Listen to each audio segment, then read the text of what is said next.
So court reporting is a very serious business, but in the age of social media, we often come across instances where social media blows courtroom exchanges, oral observations, or certain arguments that have been made during the due course of the trial out of proportion. Your thoughts on this issue? The media plays a very important role in our system today, and I think a very independent and a agile media is definitely it's something very healthy for a vibrant democracy. The problem that arises as far as court proceedings are concerned is that most of the time the media person who's present in court doesn't understand the nuance of what is happening and ends up reporting a stray comment out of context as if that stray comment what was decided in court, and people start believing the moment all this goes in the social media or even in mainstream media many a times. Now this has huge damage onto the reputation of a large number of people, especially people who are facing criminal cases, because our jurisprudence, criminal jurisprudence, says that every person who is accused of a crime is deemed to be innocent until proven guilty, and that is how the guilt has to be established in a court of law.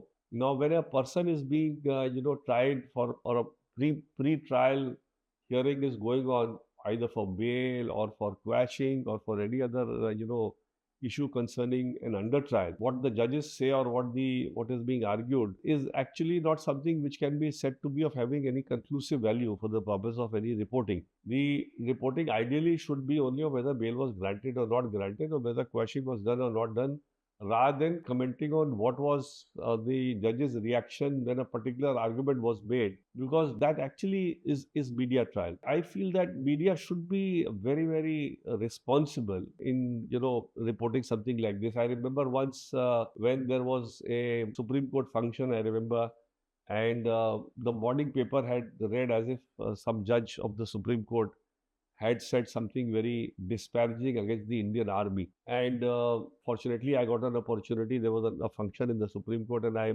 mentioned that in the function that loose comments of judges sometimes can cause huge damage to an institution, which should not happen. And judges should be very careful in what they speak while a matter is being argued before them. And in that case, Justice Madan Lokur apparently had made that statement, and he was also sitting amongst the audience in that particular function. And immediately after I got down from the dais, he came and told me, because I never meant what was reported, and what was reported is completely twisted. I said that is all the more reason that you should be very careful in what you speak, because there is no way by which you can stand in front of the press and say that what has been reported is not correct. Or a corrigendum can be issued by the Supreme Court saying that no, what has happened in court is completely different from what is being reported. So similar instances happen even in the issue with Justice Gawai. I remember when he made that statement with regard to that temple, he definitely did not say what it was being projected to be. And he, in fact, later on clarified also. He said something probably he should not have said, is completely a different issue altogether, but definitely the way it was projected was not what he had said. I personally feel that this particular issue of taking up in the social media, the way the press or the people who are not completely aware of the case report matters of what happens in court, causes a lot of harm to the individuals concerned, if it is a case concerning a particular individual, as well as more harm to the institution, because the institution many a times becomes the laughing stock by virtue of this kind of coverage. So I don't know whether it is possible to regulate social media or to regulate the mainstream media, because ultimately it is bordering on the violation of the right to free speech, because the moment you try to regulate too much, you are actually entering into a very dangerous zone, which is restricting free speech. But at the same time, it is for the media and people who put stuff on social media to behave more responsibly. And according to me, probably it is the job of the editors of the newspapers, who ultimately vet before a story is published, And also the social media, for instance, if it is YouTube, the people who are running the YouTube, some responsibility should be fastened upon them to see that they don't misreport in the garb of reporting, or they at least verify the credentials of people who misreport, and they are also made accountable to some extent. I think that will be probably a way forward and ensure that there is more credibility in the reporting, both in mainstream media as well as in social media, because that ultimately will ensure that there is no harm. I remember once when I was doing Sushant Singh Rajput's case, Rajdeep Sardesai requested me for an interview, and I was actually not having time, but with great difficulty, uh, I agreed to sit on the channel with him. And the moment I sat with him, he started off by saying that you are doing a media trial. I said, Rajdeep, you have called me on this show. It's not that I've asked you to call me on this show. And secondly, if you feel that I'm doing a media trial, I will walk off. And I walked off from this show. So, then he was, of course, very apologetic. And he said, no, no, no, I went about wrongly, and I shouldn't have done this. And all that happened thereafter.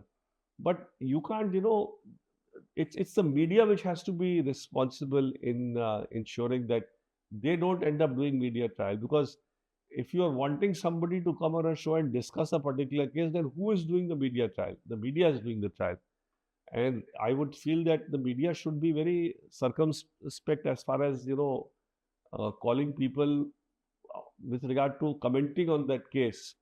What I had intended to do, of course, was to only bring out whatever had happened in the public domain. But the way he started, I said, I'm sorry, I'm not interested. So I think this responsibility has to come from within, to ensure that the media or the social media both remain responsible in the way they carry out stories, especially concerning the um, court proceedings. Especially when it involves a case like Sushant Singh Rajput, which was at the end of the day a criminal trial, a criminal proceeding. Does it become more problematic or risky? The criminal trials have a very different kind of a problem.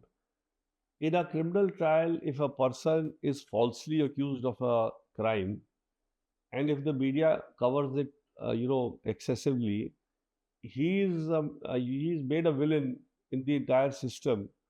And if it is ultimately found to be a false accusation and he is acquitted, there is no way by which he can get back that reputation which has been sullied by this adverse reporting which has happened while his trial was going on. So that's one part. The other part is even more disturbing.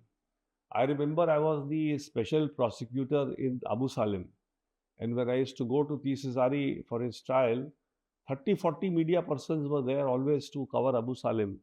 Now, if you cover a person of that kind, and who's for some, technicality ultimately gets acquitted, you ensure him a place in politics by virtue of that publicity that you've given to him. So both ways it works against the system, I would say, or against the people of this country. If a wrong person is getting a lot of publicity, and upon acquittal, if he uses that publicity for the purposes of entering into politics, that's also not correct. And if a right person who ultimately gets acquitted for a false case gets publicity, you sully his reputation for all times to come, and nobody can ever correct that or give him back that original reputation that he had. So it's a very, in fact, on this I have already, in fact, I've drafted a law. Unfortunately, the parliament has not had the time to look into it, prohibiting such kind of publicity, also prohibiting why a terrorist goes for terrorism, and what are his causes for if he stand, because ultimately when he indulges in an act of terror, it is basically to seek publicity for his cause. And if the media actually gives that publicity, you are actually feeding terror in the process. And I remember when the Bombay blast incident happened, when the paramilitary forces were entering the hotel via that helicopter from the top of the building.